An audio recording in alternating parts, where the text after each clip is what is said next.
Hey there, I'm Jacob Bisecker, founder of Waymaker Off-Road Wheelchairs. I just want to give you a quick tutorial so that way you know the ins and outs of the chair before you begin to operate. So we'll start here. You can see that it's got an LED pod, you got the joystick. On this side is a grab handle that you can use to kind of steady yourself. And then the little box under the grab handle has a tilt switch that lets you tilt forwards and backwards depending on kind of the level of the ground you're on to help you stay level. This strap down here is a leg strap that you can adjust and put around your ankles if you need to help keep your feet onto the platform. So it's just an extra piece there, so that way if you can't control your legs too good or they might slide off, that you won't have to worry about them falling someplace they don't want to be and get in the way of the tracks or the foot plate as the chair is moving. Not shown yet, but it's going to be attached soon. That attaches from here to here is going to be a lap belt.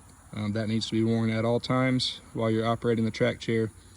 Just based on the design with the tracks, it's very easy to go off of, let's say, a curb, end of a boardwalk, something like that.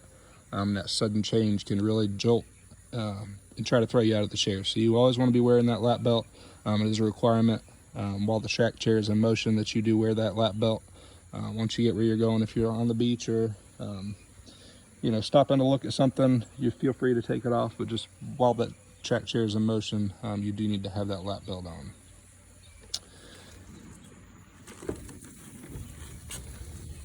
Around the back side here, you've got the charger. It's just got a regular wall outlet on the end there, so that will be likely plugged in at Huntington. So if that is plugged in, just double check that it's unplugged before you take off. The chair will also likely be stored in the disengaged position. You can see these levers here, and there is a label that says normal operation on the left and then disengaged on the right. That lever will be flipped to the disengaged position for storage overnight.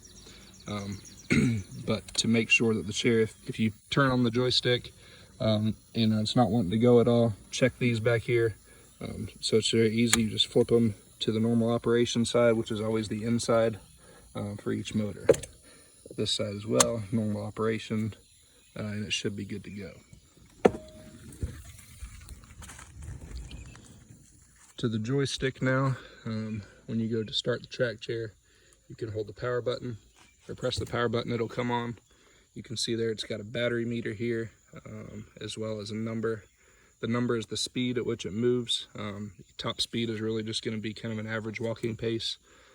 If you're navigating some tighter areas, it is best practice to dump that down to using these blue arrows to maybe 3 or 2, just to make sure that you can get through those without hitting something.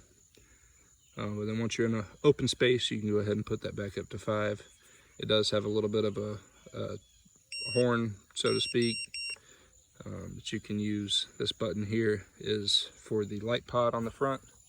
So when you press that, it comes on, and then press it again to turn it off. These white arrows, the M button and the other white arrow, they do not do anything that will help you in using this track chair, so just leave those buttons alone. If you hold the button, the power button, by mistake, instead of just pressing it to turn it off, when you go to turn it back on, it will display this key symbol.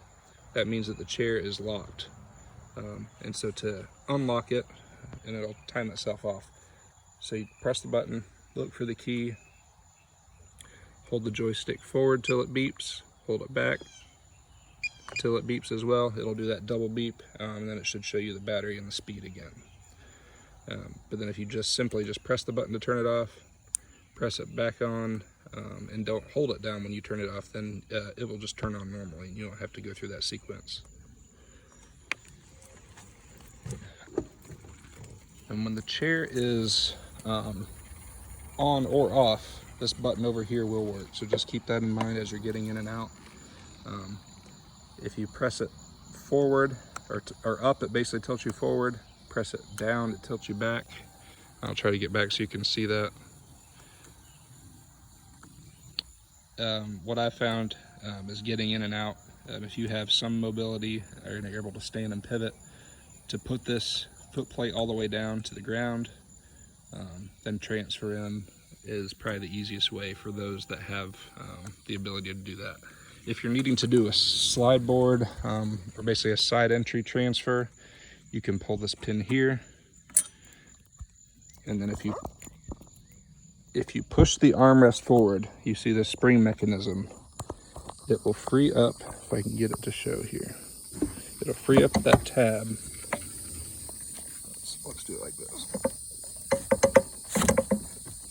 And then you pull away. So you just push this whole assembly, grab it here or grab it right up here to push it forward and pull on that spring.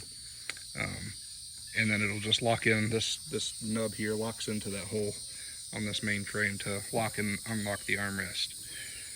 So this will fold all the way down. So if you need to just do a side-to-side transfer, that's the easiest way to do that. Like I said, this grab handle is here it's meant to be pulled on, tugged on, supported on, so you're not going to hurt anything using that to help yourself in. And this is really most easiest to do if you have somebody that can help you. But if not, it's not too difficult to pull forward. So you can see how it shifts forward like that. So you flip it up, pull it forward some until you get the clearance there, push it back and let it go and it'll lock in.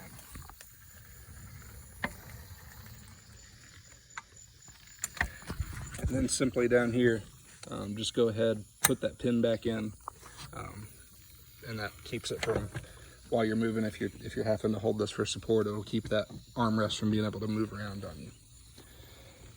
With Huntington Beach, just make sure that you are abiding by their rules in regards to where this track chair should go.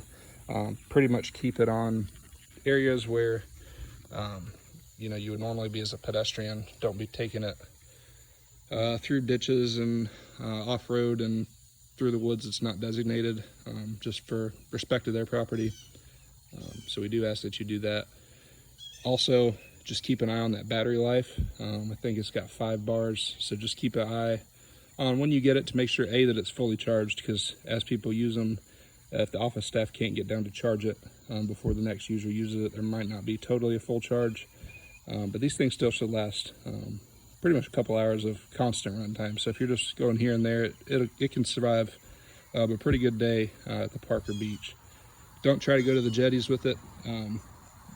The battery life there, just with the terrain to get up there and just the distance that you're going to have to go from the office is not going to be feasible in this track chair. You'll run out of battery charge, and then somebody will have to come get you and tow you, which will likely result in some kind of charge that you would be responsible for. So just keep that in mind. Don't take it to the jetties. Hopefully we can get something here soon that'll have the battery capacity to do that for those that like to fish. But for now, we just don't have that option. So just keep that in mind. Otherwise, enjoy it. Have a fun day. And we appreciate you being able to let us help you get back doing things you love. Thank you. Bye.